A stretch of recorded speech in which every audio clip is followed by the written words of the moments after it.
हिंगोलीतल्या बातमीकडे वळूया। मतदान करताना शिवसेनेचे आमदार संतोष बांगरांच्या हातात मोबाईल होता। त्यांनी मतदान केल्यानंतर त्याचा व्हिडिओ देखील शूट केला। हा सगळा गंभीर प्रकार आहे। संतोष बांगरांकडून गोपनीयतेचा भंग झालेला आहे। खुद्द एक आमदारच मतदान करतानाचा व्हिडिओ शूट करतो, तर इतर मतदारांनी त्याचा काय आदर्श घ्यावा? अगदी बरोबर आहे। संतोष बांगर यांनी मतदान करत असताना व्हिडिओ शूट केले, स्पष्ट दिसते। ते व्हिडिओ शूट करत असताना समोरूनही त्यांचा हाच व्हिडिओ शूट करण्यात आलेला आहे। संपूर्ण प्रचारात हिंगोली जिल्हा हा चर्चेत होता, कारण मित्र पक्षामध्ये लढत होती। संतोष बांगरांनी भाजपच्या आमदारांवर गंभीर आरोप केले होते।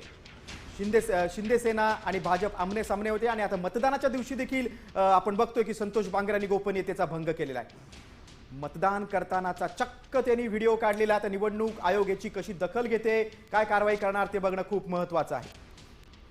खरं तर संतोष बांगर ज्यावेळेला इथे मोबाईल घेऊन आले त्यावेळेला त्यांना हटकणं आवश्यक होतं। आणखी एक महत्त्वाची बातमी आपल्यापर्यंत येते। देश विदेशातील प्रत्येक घडामोडींचे लाईव्ह अपडेट मिळवण्यासाठी आता साम टीव्हीच्या सर्व सोशल मीडिया प्लॅटफॉर्मला लाईक, फॉलो आणि सबस्क्राईब करा। तसंच सर्व नोटिफिकेशनसाठी बेल आयकॉन प्रेस करायला विसरू नका।